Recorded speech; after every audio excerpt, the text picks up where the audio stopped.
दोस्तों, इसके पहले वाले लेसन में हमने प्रेजेंट परफेक्ट टेंस के बारे में जाना और ये देखा कि प्रेजेंट परफेक्ट टेंस को कब कब इस्तेमाल किया जाता है। अब इस लेसन में हम प्रेजेंट परफेक्ट कंटिन्यूअस टेंस के बारे में जानेंगे। सबसे पहले मैं ये बताऊंगा कि प्रेजेंट परफेक्ट कंटिन्यूअस टेंस का हेल्पिंग वर्ब क्या है। फिर उसके बाद हम डिस्कस करेंगे इसके फार्मूले को। फार्मूला क्या है, किस तरीके से हम प्रेजेंट परफेक्ट कंटिन्यूअस टेंस बनाएंगे। फिर उसके बाद दो प्रीपोजिशन हैं, फॉर और सिंस। इन दो लफ्ज़ों का, इन दो प्रीपोजिशन का इस सेंटेंस में इस्तेमाल होता है। तो हम इन टू प्रीपोजिशंस को भी डिस्कस करेंगे कि कब हमें फॉर का इस्तेमाल करना है और कब सिंस का इस्तेमाल करना है। फिर नंबर 3 हमारा पॉइंट होगा कि प्रेजेंट परफेक्ट कंटिन्यूअस टेंस कब कब इस्तेमाल होता है, वो कौन सी सिचुएशन होगी जब हम प्रेजेंट परफेक्ट कंटिन्यूअस टेंस का इस्तेमाल करेंगे। आइए लेक्चर को शुरू करते हैं और जानते हैं कि हेल्पिंग वर्ब क्या है। तो देखिए, हैव बीन और हैज़ बीन ये दोनों हेल्पिंग वर्ब्स हैं। हैव बीन का इस्तेमाल आई और प्लूरल सब्जेक्ट के साथ होता है और हैज़ बीन का इस्तेमाल सिंगुलर सब्जेक्ट के साथ होगा। ये दोनों हेल्पिंग वर्ब हैं। अब आगे इसका फार्मूला क्या है। तो देखिए, सेंटेंस में सबसे पहले हम सब्जेक्ट रखते हैं, ये तो आपको मालूम ही है। सबसे पहले हम सब्जेक्ट रख देंगे, फिर उसके बाद हेल्पिंग वर्ब रखेंगे, हैव बीन या हैज़ बीन। हैव बीन जब सब्जेक्ट आई हो या प्लूरल हो, और हैज़ बीन जब सब्जेक्ट सिंगुलर हो। तो पहले सब्जेक्ट रखेंगे, फिर हेल्पिंग वर्ब, फिर मेन वर्ब की आईएनजी फॉर्म, मेन वर्ब की आईएनजी फॉर्म, फिर उसके बाद ऑब्जेक्ट रख देंगे। बन गया हमारा प्रेजेंट परफेक्ट कंटिन्यूअस टेंस। अब आइए हम प्रीपोजिशन के बारे में डिस्कस कर लेते हैं कि कब हमें फॉर का इस्तेमाल करना है और कब सिंस का इस्तेमाल करना है। देखिए, फॉर, ये जो लफ्ज़ फॉर है, जो प्रीपोजिशन फॉर है, ये अनस्पेसिफिक टाइम को बताने के लिए इस्तेमाल किया जाता है। अनस्पेसिफिक टाइम मीन्स गैर मुतय्यना वक्त।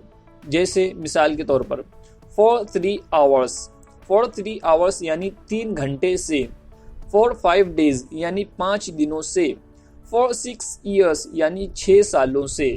अब इन तमाम मिसालों में आप गौर कीजिए कि हम किसी खास वक्त को नहीं बता रहे। फॉर 5 डेज यानी 5 दिनों से।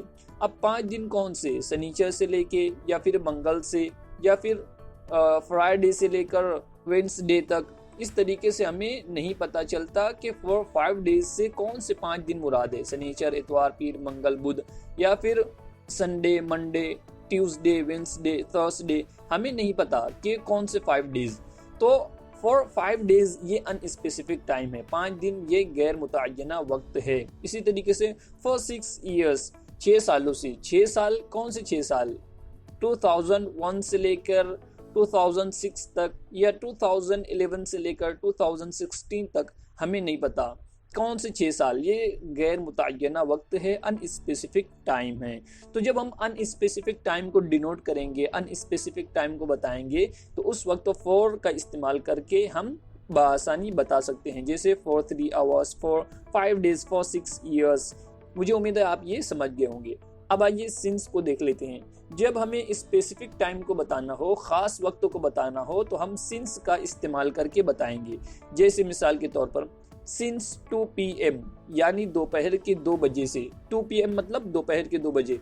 सिंस 2 PM यानी दोपहर के 2 बजे से। अब देखिए, दोपहर के 2 बजे ये स्पेसिफिक टाइम है। अगर मैं आपको कहूँ कि मुझसे मिलने के लिए आप दोपहर के 2 बजे आइए, तो आप दोपहर के 2 बजे ही आएंगे, रात में 2 बजे नहीं आएंगे।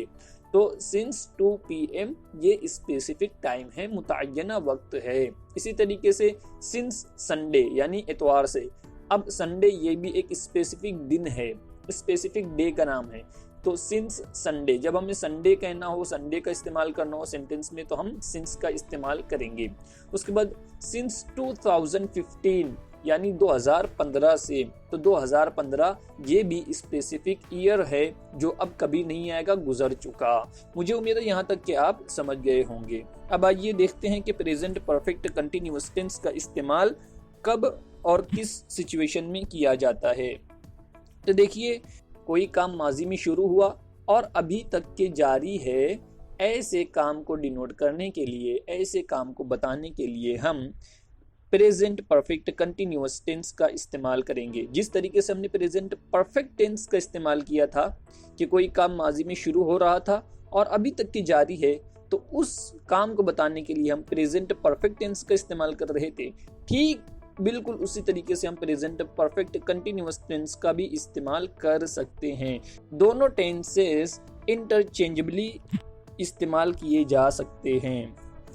तो जब कोई काम माजी में शुरू हुआ हो और अभी तक के वो काम जारी है, ख़त्म नहीं हुआ बल्कि जारी है, उस काम को बताने के लिए हम इस टेंस का इस्तेमाल करेंगे।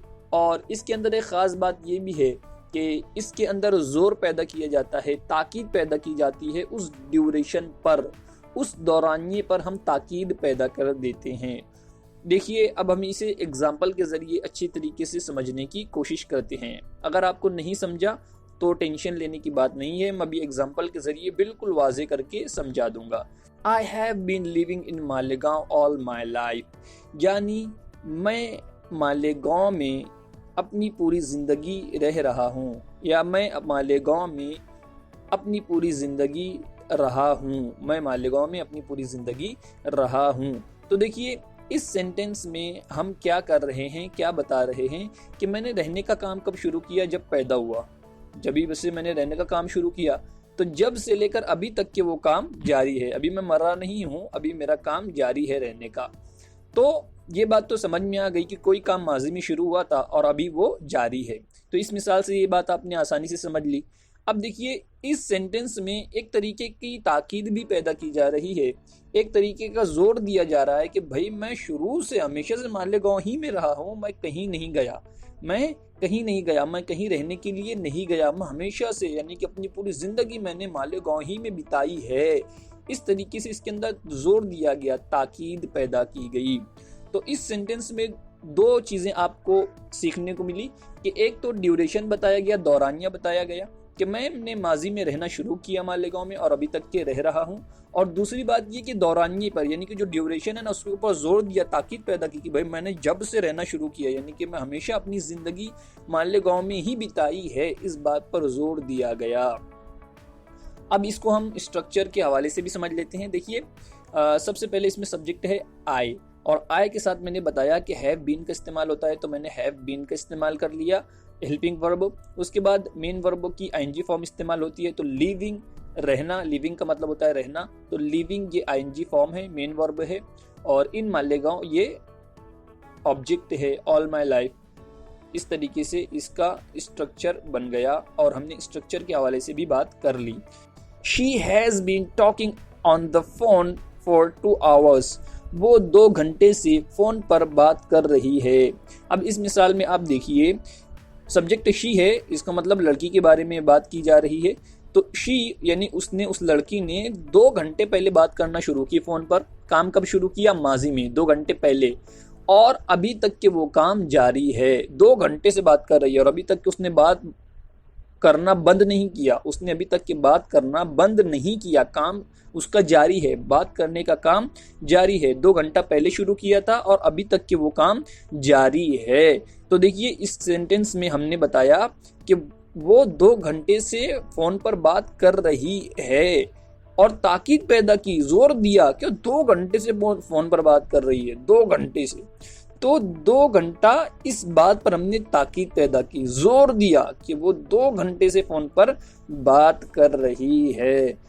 इस सेंटेंस में 2 बातें हमें मिली। एक तो ये कि काम माजी में शुरू हुआ और अभी तक के जारी है, और ये जो ड्यूरेशन है, ये जो दौरानिया है 2 घंटे का, उस पर जोर दिया गया, ताकीद पैदा की गई। अब आइए इस सेंटेंस को स्ट्रक्चर के हवाले से भी देख लेते हैं। देखिए, सबसे पहले इसमें सब्जेक्ट है शी, और शी सिंगुलर है, तो मैंने बताया कि सिंगुलर सब्जेक्ट के साथ हमें हेल्पिंग वर्ब हैज़ बीन का इस्तेमाल करना होता है, तो मैंने यहाँ पर हैज़ बीन का इस्तेमाल किया।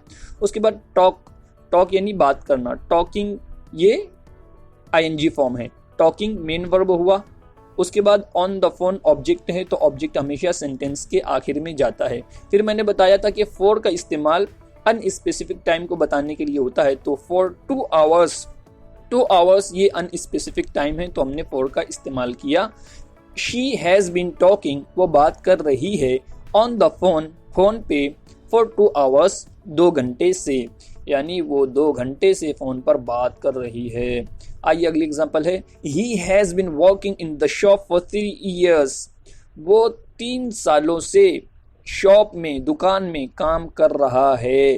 तो देखिए उस लड़के ने काम करने का काम शुरू किया 3 साल पहले। दुकान में काम करने का काम कब शुरू किया? 3 साल पहले। काम कब शुरू किया? 3 साल पहले, और अभी तक के वो काम जारी है। उसने काम करना बंद नहीं किया, काम अभी तक के जारी है। तो इसके अंदर भी हमें पता चला कि काम माजी में शुरू हुआ था और अभी तक के जारी है। और फिर उसके अंदर ये ताकीद भी पैदा की गई कि भाई वो 3 सालों से उस दुकान में काम कर रहा है, अभी तक कि उसने दुकान तब्दील नहीं की। जोर भी दिया गया कि 3 सालों से वो उस दुकान में काम कर रहा है। तो उम्मीद है ये भी समझ गया होगा। और आइए स्ट्रक्चर के हवाले से बात करते हैं। ही सिंगुलर है और सिंगुलर सब्जेक्ट के साथ हम हेल्पिंग वर्ब हैज़ बीन का इस्तेमाल करते हैं, तो मैंने हैज़ बीन का इस्तेमाल किया।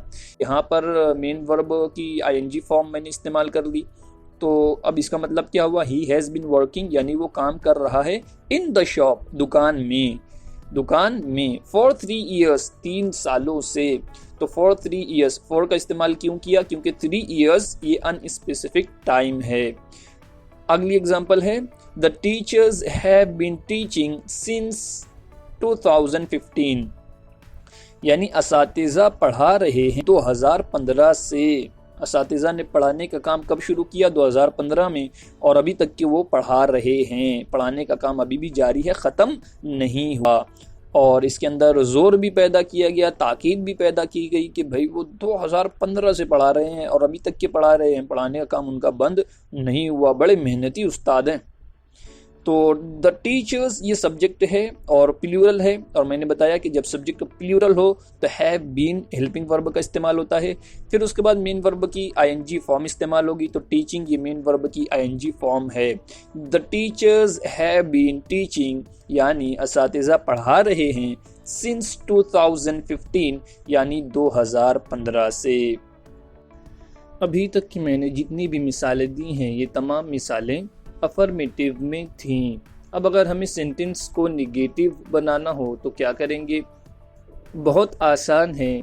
हैव बीन, इन 2 लफ्ज़ों के दरमियान नॉट का इस्तेमाल करेंगे, जैसे हैव नॉट बीन।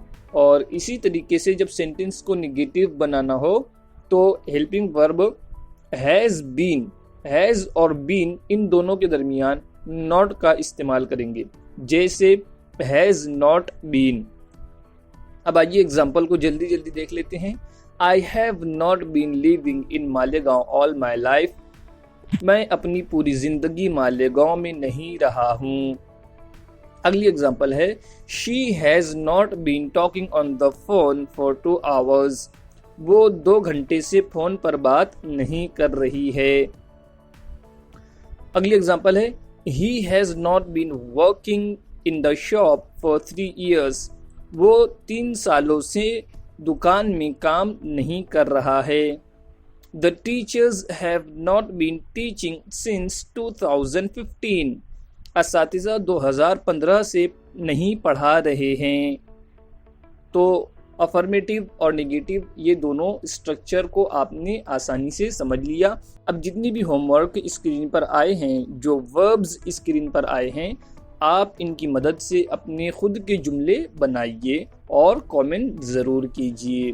फिर मिलते हैं अगले लेसन में। हमारे चैनल जहांगीर एकेडमी को लाजमी सब्सक्राइब कीजिए।